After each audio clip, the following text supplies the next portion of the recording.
Welcome to this video on the theoretical foundations for ethical counseling practice.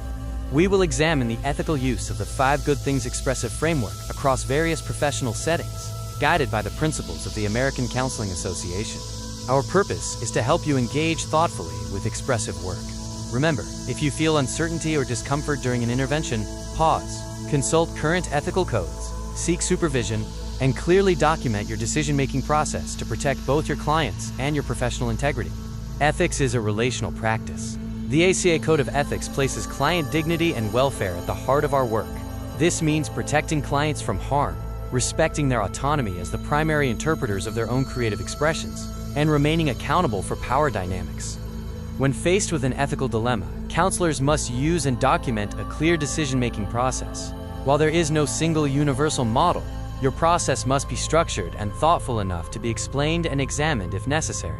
To guide your decision-making, follow these 10 steps. Name the question, identify those affected, clarify power, gather facts, review standards, examine cultural and trauma contexts, generate options, weigh benefits and harms, consult and document your actions, communications, and evaluations. Ethical practice requires competence. You must operate within the boundaries of your training. If you enter a new specialty area, obtain the necessary education and supervision. Never assume that personal creativity is a substitute for clinical competence when facilitating expressive interventions. Informed consent is an ongoing conversation, not a one-time form. Clients have the right to refuse expressive activities at any time. Ensure they understand the purpose, techniques, risks, and benefits before starting, and always respect their freedom of choice. Trauma-informed expressive practice is built on safety, trustworthiness, and choice. Avoid re-traumatization by prioritizing predictability, pacing, and client agency. Remember that emotional intensity is not a measure of therapeutic success, and closing the session safely is an ethical obligation. Physical safety is clinical safety. Before introducing art materials, identify foreseeable risks like toxicity or injury. Use resources like safety data sheets to guide your choices, and always opt for the least hazardous materials that still meet your clinical goals. When handling artifacts, remember that they contain private information. Clarify ownership of the work in advance and maintain secure storage and disposal policies. Documentation should be clinically relevant without turning artistic products into informal diagnostic tests. In individual counseling, the private setting allows for flexibility, but also increases counselor influence. Use this space to foster empowerment, remaining mindful of how your enthusiasm or interpretation can shape the client's experience. And always prioritize their comfort over your artistic agenda. Group counseling amplifies both relational potential and ethical complexity. You must balance the welfare of the group with the needs of each individual. Facilitate carefully to prevent peer pressure, protect individual privacy, and manage the dynamics of shared creative work. In counselor education, expressives can deepen learning, but maintain clear boundaries. Educational settings involve evaluation, which can make self-disclosure feel forced. Design assignments that focus on conceptual learning and ensure students know they can choose alternative ways to demonstrate their knowledge. In clinical supervision, use expressive methods to reflect on relational dynamics and countertransference, but do not cross into therapy. Keep the focus on professional functioning and supervisee development, and always protect client confidentiality when discussing or reviewing case artifacts. Finally, in organizational settings, be clear about your role. Employees are not automatically clients. Avoid using therapeutic language for non-therapeutic activities, and ensure that participation remains truly voluntary to prevent coercion and respect professional boundaries within the workplace. Moving on to culture, power, and the ethics of meaning, we must honor diversity by adopting a multicultural approach. True cultural responsiveness goes beyond merely adding images. It requires understanding that art and expression are shaped by deep historical, communal, and social contexts. Next, let's explore neuroaffirming and disability-responsive ethics. This approach recognizes neurological differences as natural human diversity, not pathology. We must ensure our practices offer multiple ways to participate, never treating verbal speech, eye contact, or social compliance as mandatory prerequisites for connection. Mindfulness is powerful, but it must be practiced without control or pressure. It should support relational presence rather than behavioral compliance. Always explain the purpose of these exercises and ensure participation is entirely optional, offering different sensory anchors like touch or sound to suit the individual. When incorporating technology, digital art, or AI, we must uphold high ethical standards for competence, privacy, and data security. Digital tools should be treated as both interventions and data systems. Always review their terms of service and ensure they do not compromise client confidentiality. We must remain vigilant regarding common ethical tensions, particularly the fine line between invitation and pressure. Even gently worded suggestions can exert significant influence. Always evaluate whether a person can truly refuse an activity without it changing the relationship or requiring justification. To see these principles in action, let's consider a cross-setting ethical case. An expressive mapping activity looks very different in individual counseling compared to a corporate workshop.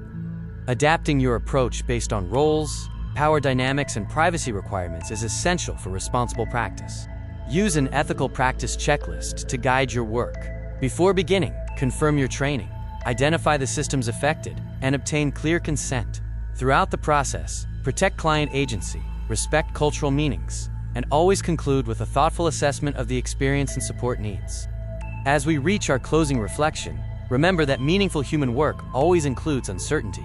Ethics is not about avoiding all risk, but about how carefully we prepare, how honestly we communicate, and how flexibly we respond when things do not go as planned.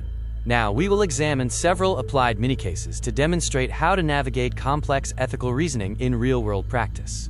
In our first case, a client uses watercolor to explore grief. When the fluid nature of the paint causes distress related to past trauma, the counselor promptly adapts. This demonstrates that responding to a client's sensory and emotional cues is more vital than strictly following a plan. Case 2 examines clay work in a group setting. Ethical facilitation here requires proactive planning for sensory needs, allergies, and clear content boundaries.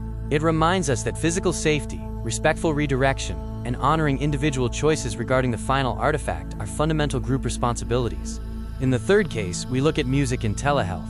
Digital tools can easily compromise privacy through shared playlists or account history. The ethical counselor provides secure alternatives, assesses the meaning behind song choices without over-interpreting, and prioritizes safety above all else. Case 4 focuses on movement in counselor education. By designing assignments that allow for various forms of participation, like drawing pathways or observing the instructor model's accessibility, ensuring all students can meet the learning objectives without being forced to disclose personal health information. Finally, Case 5 addresses collage and supervision. A supervisor must ensure that expressive tools do not compromise client privacy or replace clinical evidence. Use these activities to explore the supervisee's countertransference, not to make fixed diagnostic claims about their clients. Our last case involves organizational settings. When asked to lead wellness art for stressed staff, avoid activities that merely mask systemic problems.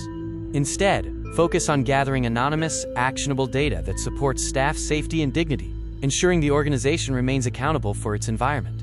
Case 7 addresses cultural symbolism in community work.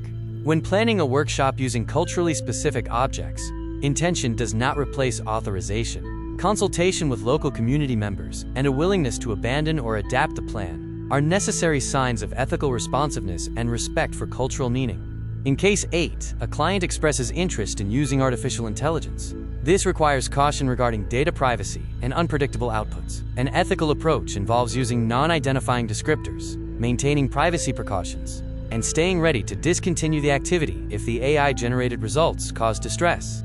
Before using any expressive or mindfulness-based practice, run through a quick reference self-check.